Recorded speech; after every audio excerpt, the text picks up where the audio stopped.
वैभव वही पुराना है, धर्म समाओ सिंहत को तेज कर, सौख्य छाछ में माना है। लाखों शत्रु मारे मैंने, नहीं 8 को मारा है, अगर 8 कर्मों को मारूं, शिव का मिले किनारा है।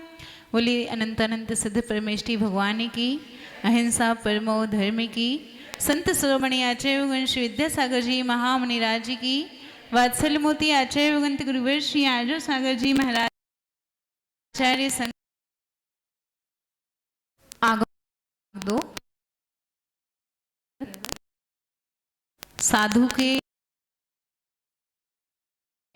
काल कौन से होते हैं उनके बारे में हम पढ़ रहे थे। चीजें जी के जीवन में आती हैं। Page number 13। कल हमने जाना था कि साधु कौन कौन, तो भय, जो यह लोक भय, परलोक भय, अत्राण, अगुप्ती, मरण, वेदना, आकस्मिक आदि जो 7 भय हैं, इनसे रहित होते हैं, इनको त्यागते हैं। और 8 प्रकार के मद कौन से? वही विज्ञान, ऐश्वर्य, आज्ञा, कुल, बल, जाति, तप और मतलब अपना शरीर बपू, ऐसे ये मद से भी रहित होते हैं। और 4 तरह की संज्ञाएं, आहार संज्ञा, मैथुन संज्ञा, भय संज्ञा और परिग्रह संज्ञा, इन संज्ञाओं के भी त्यागी होते हैं। और इसके पश्चात हमने जाना था कि 3 गारव, गारव मतलब होता है घमंड या गौरव, तो ये 3 गारव कौन से? रिद्धि गारव, रस गारव या सात गारव या साता गारव, इनसे भी रहित होते हैं, इनको भी त्यागते हैं। इसके बाद आता है असाधना, जो कि मुनियों के द्वारा त्याज्य होती हैं, ऐसी असाधनाएं मुनि लोग नहीं करते। तो असाधना किसे कहते हैं? पेज नंबर 13, प्रश्न क्रमांक 1372 देखेंगे। असाधना किसे कहते हैं और यतियों मतलब मुनियों के द्वारा त्याज्य मतलब छोड़ने योग्य असाधनाएं कौन सी हैं? अस्तिकाएं 5 ही हैं, जीवनिकाएं 6 हैं, महाव्रत 5 हैं और प्रवचन मात्रकाएं 8 हैं और पदार्थ 9 हैं। ऐसी ये 33 की 33 ही असाधनाएं नाम से कही गई हैं, अर्थात इनकी विराधना या अनादर करना असाधना कहलाता है। पहला कहा 5 अस्तिकाएं, तो अस्तिकाएं की असाधना कैसे होती है? अस्थि मतलब होता है विद्यमान और काय मतलब होता है निश्चय अर्थात प्रदेशों का समूह, जिसमें अस्तिकाय है वह है अस्तिकाय। ऐसे वे जीव कौन से हैं? जीव, पुद्गल, धर्म, अधर्म और आकाश। क्योंकि काल में प्रदेशों का प्रचय ना होने से वह अस्थि मात्र है, अस्तिकाय नहीं है तो, लेकिन उसका कोई शरीर नहीं है, उसका कोई अस्तित्व नहीं है। इनका अनादर या विराधना करना सो अस्तिकाय की असाधना कहलाती है। षटकाय जीवों की असाधना किस प्रकार होती है? तो षटकाय में पृथ्वी कायिक आदि 6 जीव निकाय की विराधना या अनादर करना षटकाय जीवों की असाधना कही जाती है। और महाव्रत की असाधना किस रूप होती है? अहिंसा, सत्य, अचौर, ब्रह्मचर्य और अपरिग्रह रूप जो महाव्रत हैं, उनकी विराधना या अनादर करना अर्थात उत्साह पूर्वक महाव्रतों का पालन नहीं करना महाव्रत की असाधना कहलाती है। किस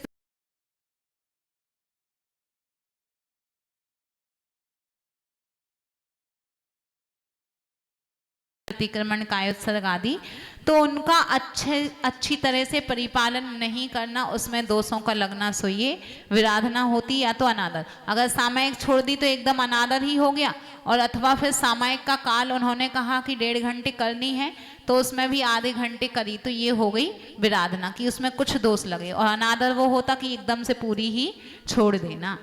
और इसके बाद आता है प्रवचन मात्रका की साधना किस रूप होती?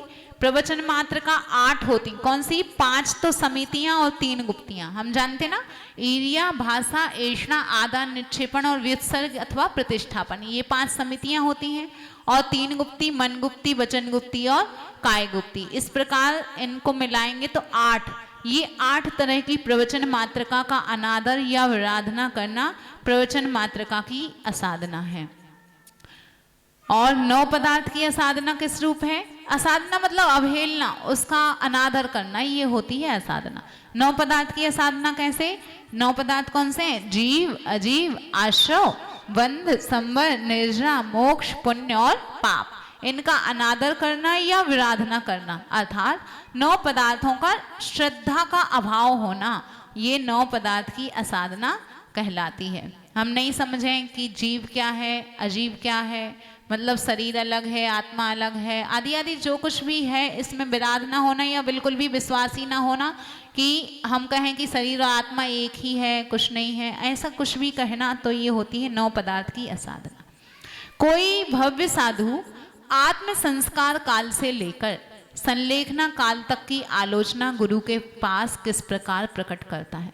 आप देखेंगे इतना अच्छा वर्णन है, क्योंकि आप लोग अपने प्रायश्चित तो गुरु से ले लेते, लेकिन आपने जब मुनिराज लोग कभी प्रायश्चित लेते हैं, गुरु से कुछ पूछते हैं अथवा कुछ प्रश्न करते हैं, तो ये आपने वार्तालाप कभी नहीं सुना होगा, ना आपने कभी पढ़ा होगा कि महाराज जी लोग को अगर संलेखना लेना है या कल का उपवास लेना है या कुछ भी अगर लेना है, पूछना है, तो वे अपने गुरु के पास किस तरह निवेदन करते हैं। तो कल हमने जाना था कि 6 काल कौन से होते हैं। एक तो दीक्षा काल, शिक्षा काल, गण पोषण काल, आत्म संस्कार काल। अब इसके बाद 5वां आता है संलेखना काल। तो मुनिराज अपने आत्म संस्कार काल में क्या होता है कि उस समय उस संग से मोह को छोड़ने के लिए, राग भाव को समाप्त करने के लिए अपने संग कर अन्य दूसरे संग में चले जाते, ताकि गुरु से भी मोह ना हो और मुनिराजों से भी मोह ना हो। ऐसे अपरिचित लोगों, ऐसे साधुओं के पास चले जाते जिससे मोह राग द्वेष आदि ना हो। तो अब वहां पहुंचते हैं, उन्हें नए आचार्य मिले हैं जिन गुरु की उन्होंने वे अपनी आलोचना किस प्रकार करते हैं, वे किस प्रकार में संलेखना धारण करना है। अपने योग्य दोष हैं उनकी मैं निंदा करता हूँ, दूसरे की दोष प्रकट करता हूँ अथवा मुझे दोष लगे हैं उनकी मैं स्वयं निंदा करता हूँ। जो पर के समक्ष कहने योग्य दोष है, मैं आचार्य आदि के करते हुए अपनी गर्ह करता हूँ।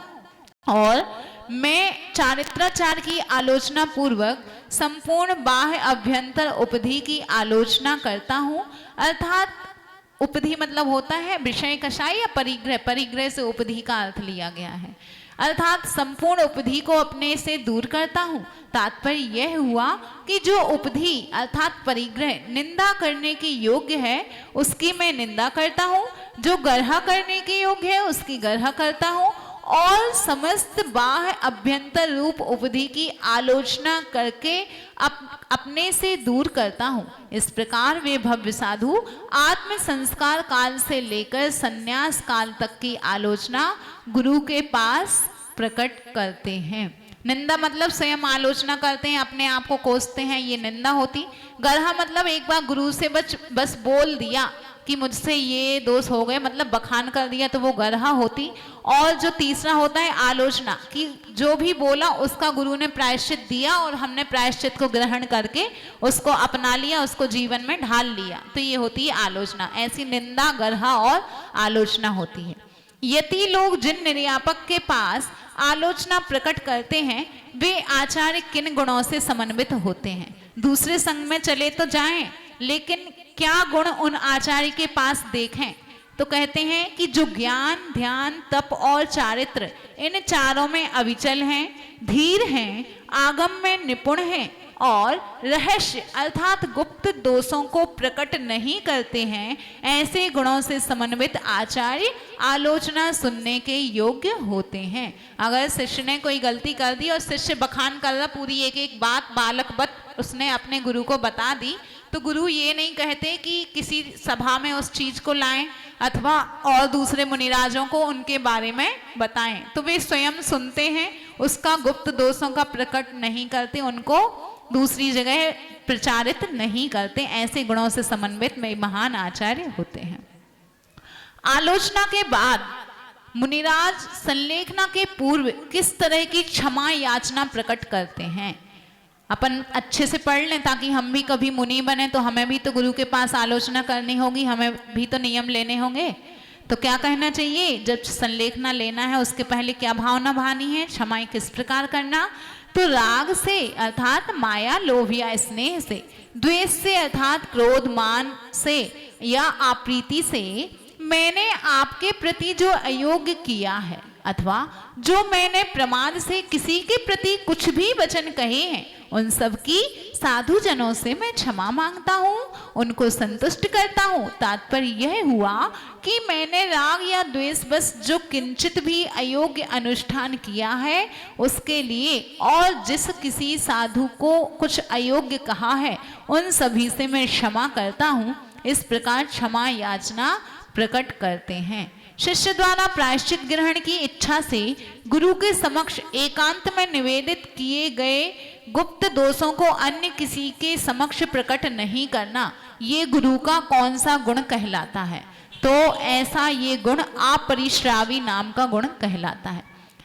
इसलिए कहते हैं कि जो भी महान आचार्य होते हैं वे अपरिश्रावी गुण से परिपूर्ण होते हैं, उनके पास ये गुण होना ही चाहिए। चाहे श्रावक का दोष हो, चाहे साधुओं की कोई ऐसी कमी हो तो उसके लिए प्रचार में नहीं लाते। इसलिए बोलते एकांत में प्रायश्चित लेना चाहिए कि ना तो कोई सुने, और फिर अगर एकांत में लेना चाहिए तो गुरु भी उस दोष को किसी दूसरे के पास प्रकट नहीं करते हैं। मूलाचार में मरण कितने प्रकार का है। मूलाचार ग्रंथ में मरण के बाल मरण, बाल पंडित